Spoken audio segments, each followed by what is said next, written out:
अस्सलाम वालेकुम, मैं हूं फैसल तारड़। आज की इस वीडियो में हम बात करेंगे सऊदी अरब और अमेरिका के बारे में कि अमेरिका ने किस तरह से सऊदी अरब को अपने जाल में फंसा लिया है, किस तरह सऊदी अरब अब अमेरिका की मर्ज़ी के बगैर एक कदम भी नहीं चल सकता, एक फ़ैसला भी नहीं कर सकता। उससे पहले मैं आपको बताऊं कि अब अमेरिका में 14 लाख से ज़ायद कन्फर्म केसेस हो चुके हैं कोरोना वायरस के, 2,44,000 रिकवर हो चुके हैं और 85,000 से ज़ायद हलाकतें हो चुकी हैं। सऊदी अरब की अगर बात की जाए तो 45,000 मुतासरीन सामने आ चुके हैं, 19,000 रिकवर हो चुके हैं और 283 अमवात हो चुकी हैं। यानी सऊदी अरब में जो डेथ रेशो है वो बहुत कम है। और इसके अलावा अच्छी खबर सऊदी अरब से ये है कि आज सऊदी वज़ीर सेहत ने ये ऐलान किया है कि हमने तकरीबन इस वायरस पर काबू पा लिया है। पहले ये वायरस एक शख्स से चार लोगों तक फैलता था, लेकिन अब ज़्यादा से ज़्यादा अगर फैले तो एक शख्स से दूसरे शख्स को लगता है, ज़्यादा नहीं फैल रहा। लिहाजा हम यूँ कह सकते हैं कि हम इस पर अच्छी हद तक काबू पा चुके हैं। अमेरिका के हवाले से बात करेंगे। दोस्तों, मैं एक बात करना चाहता हूं, मुझे उम्मीद है कि आप मेरी बात से इत्तेफाक करेंगे। किसी भी मुल्क को, किसी भी शख्स को ये गलत फहमी नहीं होनी चाहिए और कभी ख्वाब में भी उसे ये नहीं सोचना चाहिए कि अमेरिका हमारा दोस्त है। अगर कोई मुल्क सोचता है या अगर कोई शख्स सोचता है कि अमेरिका जो एक रियासत है, बतौर रियासत अमेरिका हमारी दोस्त है किसी भी मुल्क की, ऐसा हो ही नहीं सकता। अमेरिका के लिए आप सिर्फ़ एक मोहरा हैं, आप सिर्फ़ एक प्यादा हैं। जब तक वो चाहे आपको इस्तेमाल करेगा और इस्तेमाल करके आपको फेंक देगा।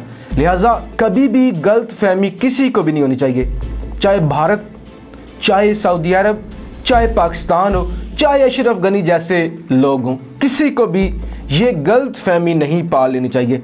उसकी ताज़ा मिसालें, पिछले दिनों अमेरिका ने भारत को मुकम्मल तौर पर रिजेक्ट कर दिया, बल्कि अमेरिका में यहाँ तक बहस चल रही है कि भारत को हम ब्लैक लिस्ट कर दें, क्योंकि भारत में जो कुछ चल रहा है वो बहुत भयानक है। जो मजहबी आज़ादी नहीं है, जो मंसूबा बनाया हुआ इन्होंने मुसलमानों को ख़त्म करने का और मसीहों को ख़त्म करने का। लिहाजा कुछ दिन पहले मोदी नारे लगाता था कि ट्रंप मेरा दोस्त है, अमेरिका हमारा दोस्त है। इसी तरह से आप देख लें हाल कि अमेरिका कभी भी किसी को भूलता नहीं। जुल्फ़िकार अली भुट्टो का आप हाल देख लें। उससे पहले सदर अयूब ने एक किताब लिखी थी जिसका टाइटल था फ्रेंड्स नॉट मास्टर्स। लेकिन सच तो ये है कि अमेरिका मास्टर है, हम कभी भी या कोई मुल्क भी अमेरिका का दोस्त नहीं है। मैं आपको यूँ कहना चाहूँगा कि कभी हो सकता है कि एक नौकर का और मालिक की कभी दोस्ती हो। वक्ती तौर पे मालिक अपने नौकर से काम तो ले सकता है, मोहब्बत कर सकता है, ख्याल रख सकता है, कभी इस दर्जे पे नौकर नहीं आ सकता कि उनकी आपस में रिश्तेदारी हो जाए या फिर हमेशा वो जो चाहे नौकर मालिक उसकी बात माने, बल्कि जब मालिक का दिल करेगा नौकर को निकाल देगा। और अमेरिका के बारे में कहा जाता है अमेरिका की याददाश्त ऐसी है जैसे हाथी की होती है, हाथी कभी कोई बात नहीं भूलता। ये बात कही थी जुल्फ़िकार अली भुट्टो ने कि अमेरिका की याददाश्त हाथी जैसी है। आपको याद होगा कि जब जुल्फ़िकार अली भुट्टो ने ललकारा था अमेरिका को, वक्ती तौर पे कुछ नहीं हुआ था, लेकिन उसके बाद आपने नतीजा देखा कि किस तरह से जुल्फ़िकार अली भुट्टो को एक झूठे केस में फंसा कर फांसी के तख्ते पर लटका दिया गया। यही हाल सऊदी अरब के शाह फैसल के साथ हुआ। हज़ारों मिसालें हैं, लिहाजा वो मिसालें आप सब सुन चुके हैं, मैं बारहा डिस्कस कर चुका हूँ। लेकिन मेरा मौक़िफ़ ये है कि अब जो सऊदी अरब प्यार की पींगे चढ़ा रहा है अमेरिका के साथ, ये सऊदी अरब को महंगी पड़ेंगी। कभी भी आपका अमेरिका दोस्त नहीं हो सकता, आपको ये गलत फहमी नहीं होनी चाहिए। और अब आहिस्ता आहिस्ता सारी चीज़ें सामने आ चुकी हैं कि अमेरिका ने सऊदी अरब को इस्तेमाल किया, मोहम्मद बिन सलमान को इस्तेमाल किया। अब अमेरिका ने इस कदर जाल बिछा दिया है कि अगर मोहम्मद बिन सलमान या उनके वालिद शाह सलमान चाहें भी, या सऊदी अरब की कोई और हुकूमत या कोई और ओहदा, कोई भी ताकत चाहे भी, तो वो अमेरिका के जाल से नहीं निकल सकते। उसकी ताज़ा मिसाल अप्रैल को ट्रंप कॉल करते हैं मोहम्मद बिन सलमान को कि हमारी मैशत तबाह हो रही है, हम तुम्हारा बेड़ा गर्क कर देंगे अगर तुमने तेल की जो पैदावार है उसमें कमी ना की। मोहम्मद बिन सलमान ने रूस से कहा, रूस नहीं माना। उसके बाद अमेरिका ने बड़ी सख्ती के साथ नोटिस लिया, लेकिन जब अमेरिका को नतीजा निकलता हुआ दिखाई नहीं दिया तो फिर अमेरिका क्या करता है? अमेरिका कहता है कि सारी फ़ौज वापस बुलाओ, patriot system, missile defence system वापस बुलाओ, जंगी जहाज़ वापस बुलाओ, नेवी वापस बुलाओ।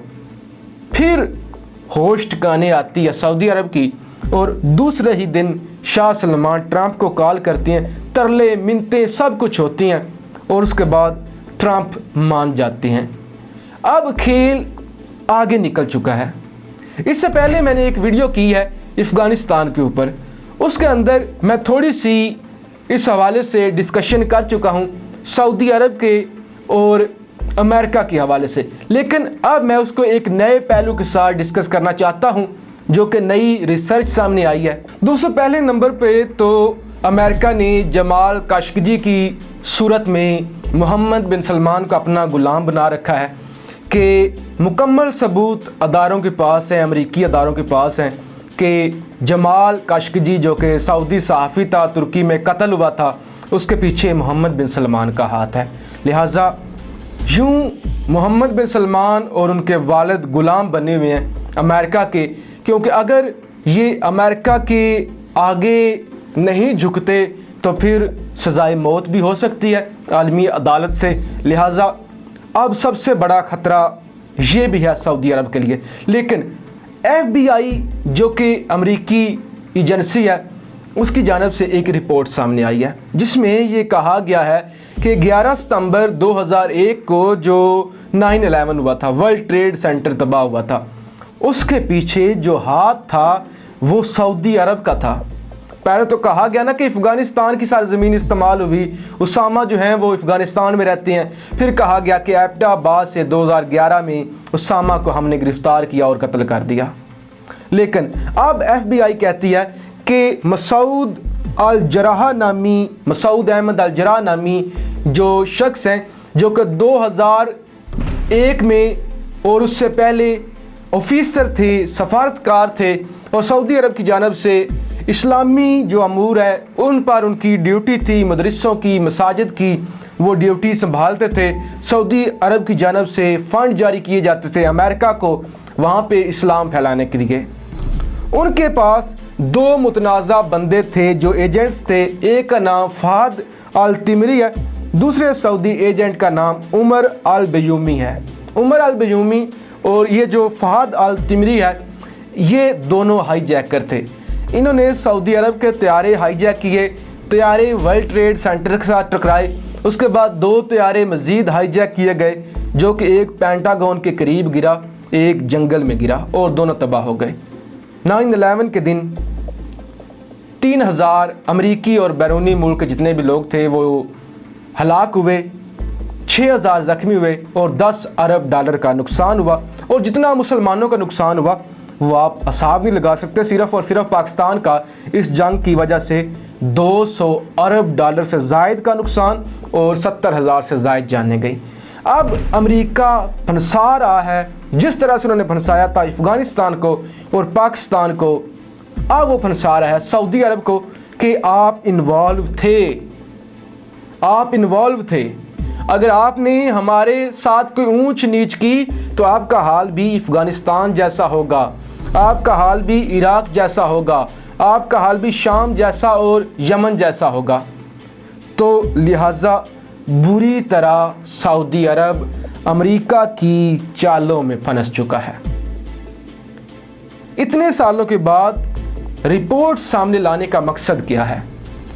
फिर जब अच्छी तरह से सऊदी अरब को ब्लैकमेल कर लिया गया है, अच्छी तरह से, और सऊदी अरब को मनवा लिया गया है कि आप हमारी गुलामी करेंगे, उसके बाद खबर चलवाई गई है कि वो रिपोर्ट गलती से 7 में नत्थी हो गई। असल में हमसे गलती हुई है और गलती के ज़रिए ये रिपोर्ट सामने आई है, वरना ये जो मसूद साहब हैं ये इस काम में मुलव्वस नहीं थे, ये और मशकूक कार्रवाइयों में मुलव्वस थे। लिहाजा आप समझ सकते हैं कि अमेरिका की नई चाल क्या है कि अगर सऊदी अरब काबू में नहीं आता, अगर सऊदी अरब इस खित्ते का साथ देता है, या अगर सऊदी अरब और रूस मिलकर अमेरिका को धोखा दे रहे हैं या चीन के साथ मिलकर, तो फिर हम 9/11 का बहाना करके नेटो ममालिक को साथ मिलाकर सऊदी अरब पर चढ़ दौड़ें। लिहाजा मैंने कहा था सऊदी अरब बच के रहे, अमेरिका किसी का दोस्त नहीं है, वक्त आने पे ये किसी को भी डस सकता है। अमेरिकी सदर और अमेरिका सिर्फ और सिर्फ अपने मुल्क के साथ लॉयल होते हैं, ये किसी के दोस्त नहीं होते। लिहाजा इन्हें दोस्त समझने की गलती भी ना करें। पाकिस्तान जिंदाबाद।